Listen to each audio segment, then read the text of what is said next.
O tige mauri ora ye to na tapu. Aurara takata kama lagi tu takata. Ora takata ni tu lagi tu takata. Ora kira takora penui takora peno. O hiyo te tato yawa. Okamo I tamai te ora, okamo tamai te ora. O tu kolomo. Ora ki atu tu tato ki wa ta banga banga. E tu taka riki no rongo. Maye tapikua. Maye tapito. Maye takawi yangariki. Maye tapidia tukina tuna. Tuna Orea. Ipawatia e muri. E Wairaka. Ito tau ki tēnei ki te waimini o Wairaka. Te mauri o te tuna ka mau, ka hono. Ka hono te atura te tai nuku te tairangi. Uhi. E ro te kata mai te mauri. O hauni e uie. Taungi e.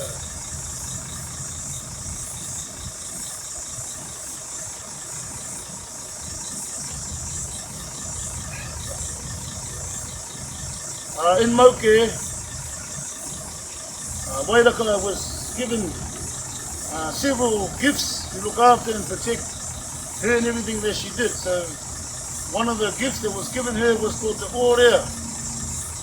So the Orea was the tuna. So when they migrated over from Hawaii, these came over as the kaitiaki that looked after and protected the waka of Mataatua. It's interesting because Wairaka came here twice. Came here, the Mataatua canoe landed here in 1250 AD.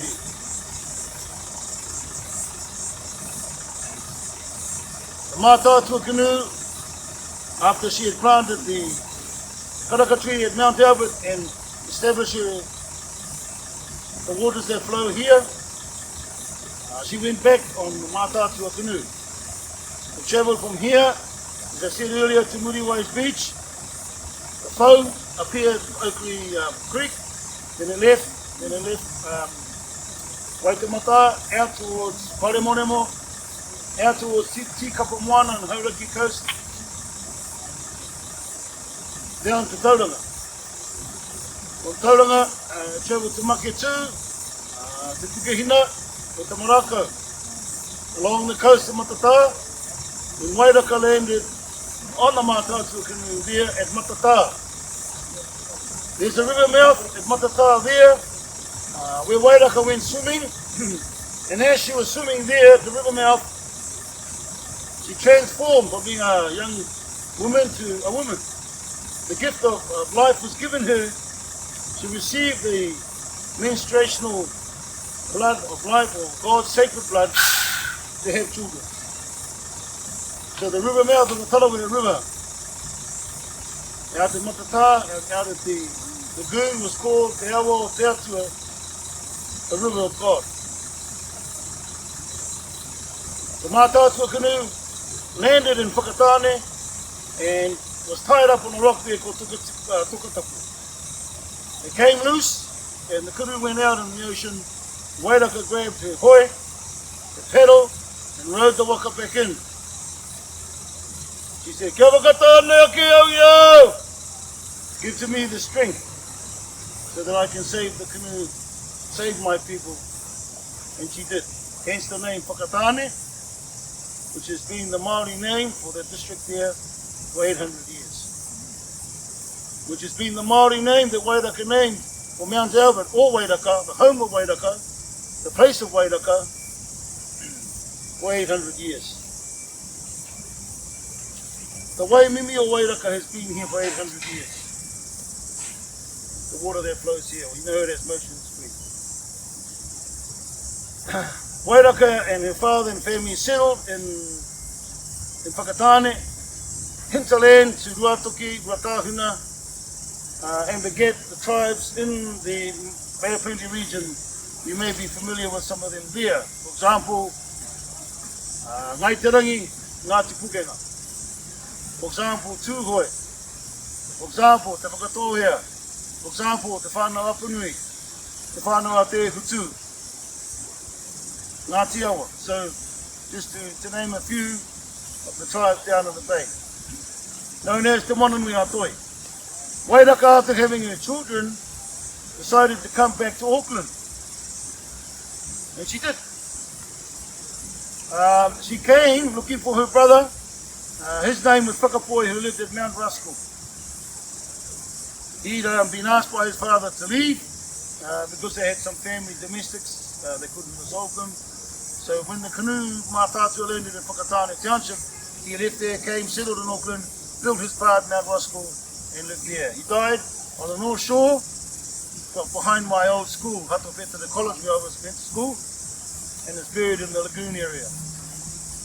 Ko te kōpua Matakerepo and te kōpua Matakamukamu. Awataha Marae is not far from there. So Wairaka wanted to find her brother and bring him home. So after having her kids, she came back to Auckland a second time. She knew that the karaka tree was there. She knew that the spring of waters that were flowing at the Unitek were there. The long drinking waters of Wairaka, the Wai Unuroa of Wairaka, which is still acknowledged today by the Unitek, and some of us are part of the Kaitiaki group that help the Unitek in the community and all the iwi look after that water flow that flows there, the Wai Unuroa Wairaka, the long drinking waters of Wairaka. Wairaka knew that this water was still flowing here. So when she arrived, Wairaka brought with her on her journey. She came by waka, came by land, came by waka, came by land. She landed here, and from the ocean she called her tuna, which connects into the tributaries of the waterways and the network of the waterways that have been established here that enabled the tuna to swim and flow in and out. The tuna itself, they go all the way to spawn back to Tunga. So Wairaka placed the Orea, which is the school, the Wai Orea is the Māori name, which is the waters where Wairaka's tuna are swimming. Are here looking after the source of the water flow. So any sort of flow has to be natural flow. Just as when Wairaka called to the tuna, she came on her canoe, not Mātātua, the second time she came back. No, Te Tai Orea. That's her own canoe. She came, then she came and came along to the Point Chevalier in there, where this tributary eventually flows out and then out to the ocean. So the eels have to have access, otherwise they'll die. They are the Māori protectors, the sentinels that look after the life force of this water. I just wanted to say that Wai Orea, which is the school not far from here, gets its name from the tuna that Wairaka had placed in here. Here they are too. Some of them, so a few more of them that live in here. So those are her pet eels, the Wai Orea or Wairaka. So the chant that I was doing is the chant when I was going up and down.